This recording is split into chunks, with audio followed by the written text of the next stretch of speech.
नमो भगवते वासुदेवाय। आज इस वीडियो में हम बृहस्पतिवार व्रत कथा का श्रवण करेंगे। प्राचीन काल में एक ब्राह्मण था।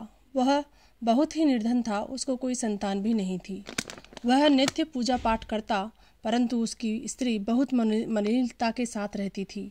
वह न स्नान करती, न किसी देवता की पूजा करती। प्रातःकाल उठते ही भोजन करती, बाद में कोई अन्य कार्य करती थी। इससे ब्राह्मण देवता बड़े दुखी थे।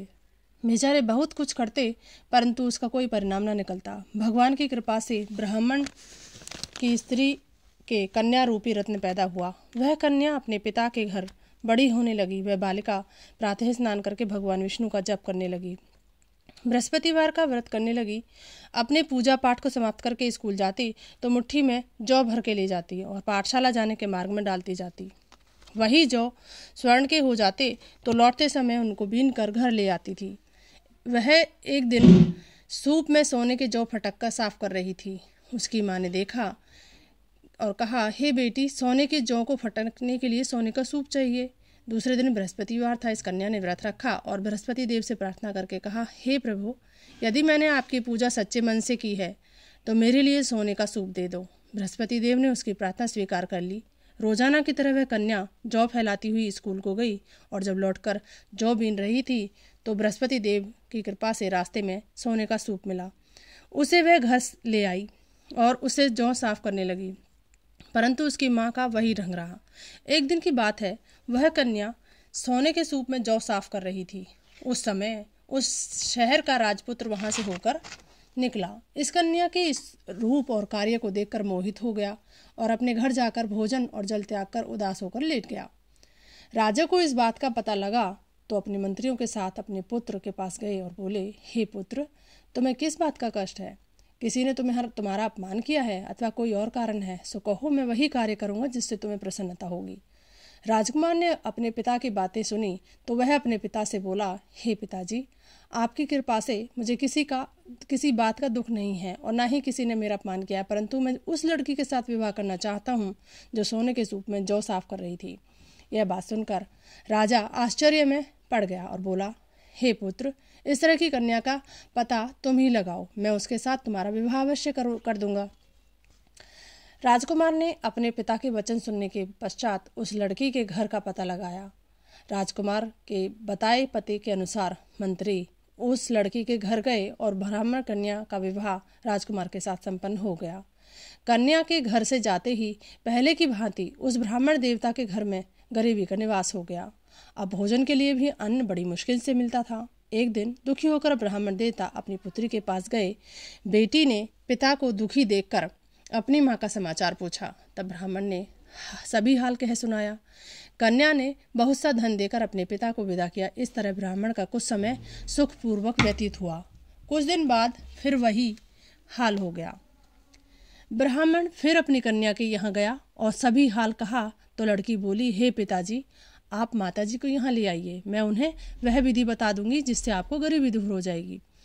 वह ब्राह्मण देवता अपनी स्त्री को साथ लेकर बेटी के घर पहुंचा तो पुत्री अपनी माँ को कोसने लगी कि हे माँ, तुम प्रातः उठकर प्रथम स्नान आदि करके विष्णु भगवान का पूजन करो तो सब दरिद्रता दूर हो जाएगी। परंतु उसकी माँ ने उसकी एक भी बात नहीं मानी और प्रातःकाल उठकर अपनी पुत्री और बच्चों का झूठन खा लेती थी। एक दिन उसकी पुत्री को बहुत क्रोध आ गया और एक रात में कोठरी से सभी सामान निकाल दिया और अपनी माँ को उसमें बंद कर दिया। प्रातःकाल उसमें से माँ को निकाला और स्नान आदि करा के पूजा पाठ करवाया तो उसकी माँ की बुद्धि ठीक हो गई और फिर प्रत्येक बृहस्पतिवार को व्रत करने लगी। इस व्रत के प्रभाव से उसकी माँ भी बहुत ही धनवान और पुत्रवती हो गई और बृहस्पति देव की कृपा से स्वर्ग को प्राप्त हुई तथा वह ब्राह्मण भी सुखपूर्वक इस लोक से सुख भोग कर स्वर्ग को प्राप्त हुए। इस तरह कहानी कहकर साधु देवता वहां से लोप हो गए। धीरे धीरे समय व्यतीत होने पर फिर बृहस्पतिवार का दिन आया तो राजा जंगल से लकड़ी काटकर किसी शहर में बेचने गया। उसे उस दिन और दिन की अपेक्षा अधिक धन मिला। राजा ने चना गुड़ आदि लेकर बृहस्पतिवार का व्रत किया। उस दिन से सभी क्लेश दूर हो गए, परंतु जब दोबारा बृहस्पतिवार आया तो वह व्रत करना ही भूल गया। इस कारण बृहस्पति भगवान नाराज हो गए।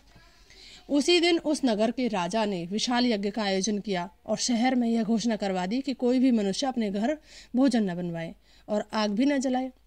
समस्त लोग मेरे यहाँ भोजन करने आवें। इस आज्ञा को जो नहीं मानेगा उसको फांसी की सजा दी जाएगी। इस तरह की घोषणा संपूर्ण नगर में करवा दी गई। राजा की आज्ञा अनुसार शहर के सभी लोग भोजन करने गए, लेकिन लकड़हारा कुछ देर से पहुंचा, इसलिए राजा उसको अपने साथ घर ले गए और ले जाकर भोजन करा रहे थे तो रानी की दृष्टि उस खूंटी पर पड़ी जिस पर उसने अपना हार लटका रखा था।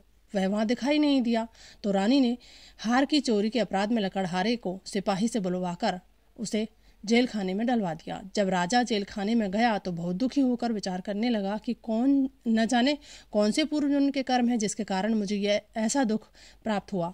तो राजा उसी साधु को याद करने लगा जो जंगल में मिला था।